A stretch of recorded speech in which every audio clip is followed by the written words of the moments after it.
Hi everyone, I'm Maddie. And I'm Amber. And we're Witches Talking Tarot. And today we're going to be talking about something I'm sure you've heard of because it's kind of becoming a little bit of a trend, right? We're going to be talking about mantras and affirmations. I didn't want to talk through. I was just pretending to do mantras. Oh, okay. I was like, okay. I'm good enough. I'm smart enough. And doggone it, people like me. Is that yours? That is Stuart Smalley. Okay. I grew up with these affirmations. Denial is not just a river in Egypt. He said that a lot. I love Stuart Smalley. I love the affirmations and mantras. I prefer to call them mantras than affirmation. Well, I don't know. Okay, so do you know the difference between the two? Is there? I think it's like a spiritual thing, right? Okay, so I would think, well, just in the words themselves, right, from a definition perspective, that the difference between affirmations and mantras is. I'm not going to use that dare reference that I've used before that makes it seem like I'm a hardcore drug addict.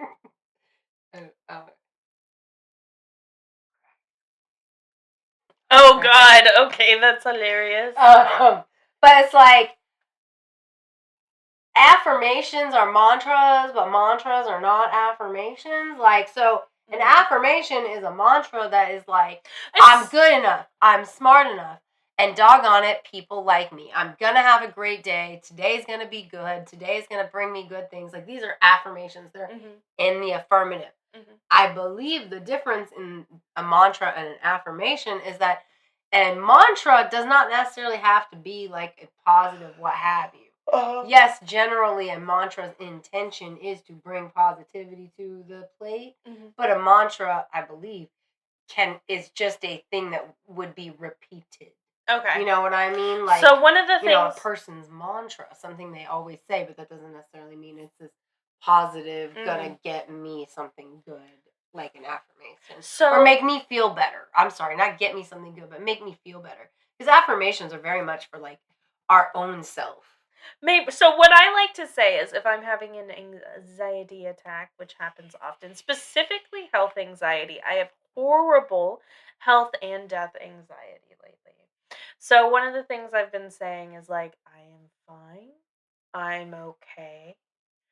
I am healthy. I am well. I am safe and I am loved. And that is just something that I've been saying, trying to repeat to myself in the midst of a crisis when it comes to either my health or specifically death. My death anxiety has been off the wall. And that is hard. I mean, I understand because when I feel that my pulse is rising and I can feel that, like, I'm about to get swallowed up into something that's going to turn into an anxiety attack, like 100%. I talked about it in our meditation episode, but like my absolute go-to mantra is everything is good, everything's fine, everything is wonderful. Everything is good, everything is fine, everything is wonderful. Wonderful things are happening. Good things are happening. Good things are happening to me. Wonderful things are happening to me. And then I repeat that 3 times. And it does work. 3 is a magic number. I mean, for me, I try and repeat 3 times as well.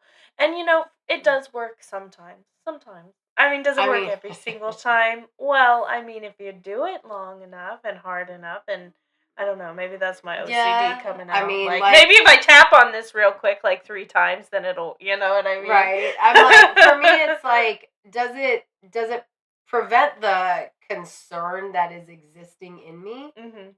No. Does it prevent that concern from getting up here out of control where I'm like hyperventilating and my pulse is racing and I'm sweating and like it's very hard to react to things normally when you're at that level of body functions. I mean, like, let's just be clear, like, your body reacts to the things that happen in your head, right? So when you're getting all anxious over a thing, your body has actual reactions. Perspiration is a reaction to stress.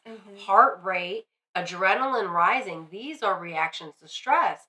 But when you're just like sitting there driving or taking care of kids and these bodily reactions to stress happen, it makes what you're dealing with 10 billion times harder. Especially if there's so many noises. Right. Well, especially when that adrenaline's going. The adrenaline is that fight or flight. Mm-hmm. It is intended to give you a burst of energy to do something to get you out of that situation. But if the situation is what's causing it, but you can't leave it because it's small children or you're concerned about your own mind. Right, exactly. Like you can't escape certain things, and these bodily reactions, you have to find a way to combat them. Yeah. And mantras and affirmations are good ways that's how I do it. Like that's just my It's a good way to it's a good way to ground, I think. Yeah. And it's not just used to like bring you back down after an anxiety attack. It's a great way to start the day. It's a good way to start the day. Like Stuart Smalley is where I ever saw, and Stuart Smalley, because I don't think you know who he is. Mm-hmm. Stuart Smalley is an SNL character, Saturday Night Live character that got like spin-off movie. And it like maybe there were 2 of them. I can't remember. They were on Comedy Central all the time when I was growing up. I watched them all the time. I fucking loved the Stuart Smalley movie. I loved It's Pat, even if that's controversial. I loved Pat and Chris so much. Like, I loved them. They're probably part of why I'm bisexual because, like, Dave Foley in a dress, man. Like, ooh, Dave Foley in a dress. If you've seen it, like, I love Dave Foley in a dress. I gotta look it up. Yeah, I know. I'm just like, which Dave Foley in a dress? It's not from It's Pat because Chris is not necessarily very sexy, but Dave Foley in a dress in News Radio on the Halloween episode. Woo! Yes. Is that him? That is Dave Foley in a dress, looking fire. Yeah, Dave Foley is yeah, Dave Foley is our pinned tweet on X. I'm just saying. Is he really? Yes, because he's like famous, and I like jokingly tweeted. I don't know if it was still the Twitter at the time or not, but I jokingly tweeted like, "Hey everybody, we have something in common with Dave Foley if we have a podcast," you know, and I was just being silly, you know, and I tagged him and I was like, "This is your 5 degrees to Kids in the Hall," or some crap like that. And Dave Foley responded on my 40th birthday. And I saw it like a week or 2 later, and I was like, "What the fuck?" And I was like, "Oh my god. Oh my god." And I responded to that tweet because like, "Oh my god. How do you not?" Yeah. Right? And then, and in part of it, I was like, when I realized it was on my 40th birthday, I was like, "And you responded on my 40th birthday." And like, within 10 minutes, Mr. Foley responded back to that with blah, blah, blah. "Nice to meet you. Happy birthday." And I was just like, "Oh, bitch." Like, other podcasters love that tweet. Like, because, like, it gets a lot of love from other podcasters. It made my fucking 40th birthday a couple weeks late, but still, it was fucking great. Like, Dave Foley in a dress. I don't remember where I was going with that. Mantras. Okay. Stuart Smalley, morning mantras. He gets in front of the mirror. He had a little public access TV show. Mm-hmm. And he'd get in front of the mirror and he'd say things like, "I am good enough.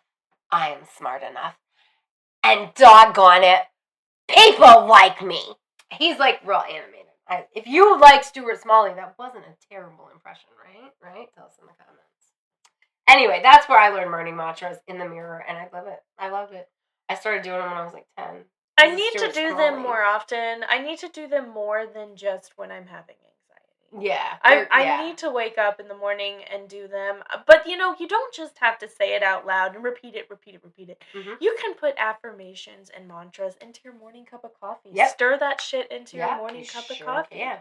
Well, and it doesn't have to just be like affirmations about like, "I am good enough, I am smart enough, people like me." Mm-hmm. It can be like one thing that I used to do because I learned like it was really just like really good for your mental health, right? Is the first thing when you get up is you think of 3 things that you're lucky to have, or at the time I was trying to appreciate my spouse better.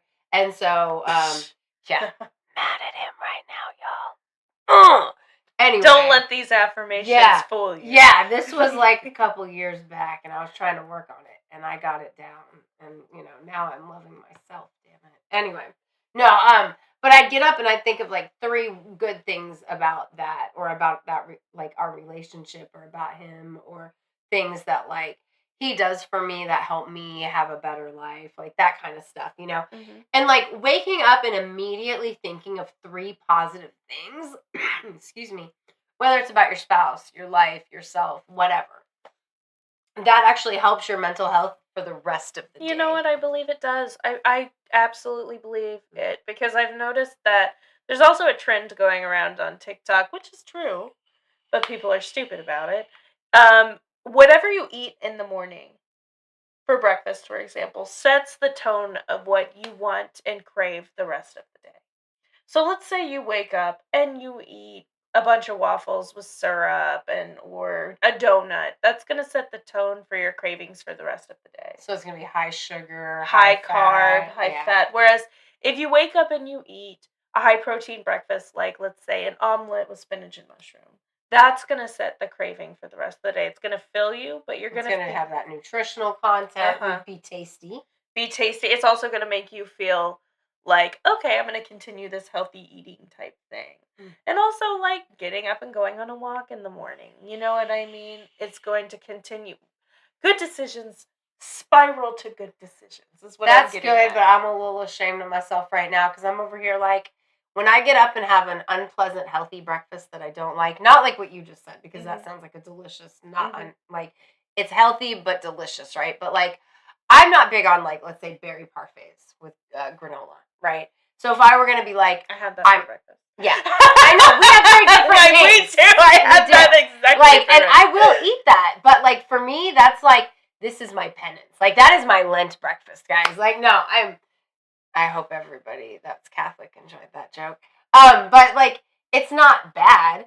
It's not what I like. So like, because I like eggs and vegetables. Like, that's my favorite breakfast would be like a vegetable omelet with an English muffin on the side. If that English muffin has butter and caviar, even better. My husband made English muffin sandwiches, so it was English muffins, turkey sausage.